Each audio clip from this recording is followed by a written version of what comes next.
The LST stands for Landing Ships Tanks. There were 1,100 of them built for World War II, so they didn't give them names, just numbers.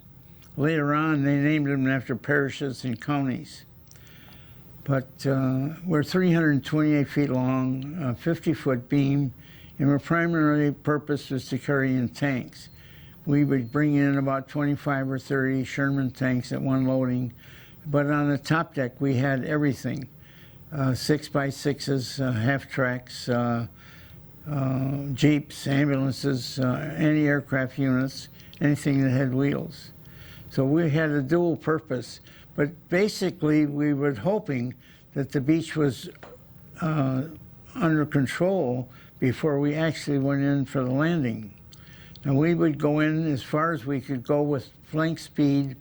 We would drop our rear anchor, and this would be approximately 1 hour after high tide. Then when high tide came, between the shifting of the ballast and pulling on the anchor and having water under us from the tide, we would be able to pull off the beach. So like I say, anything that had wheels except the big howitzers and the big cannons, we could only carry 1 or 2 of those in the tank deck. So those are usually carried on some other kind of a ship. Because yeah, if you took a howitzer, you said they took up the space of 6 tanks, right? Right.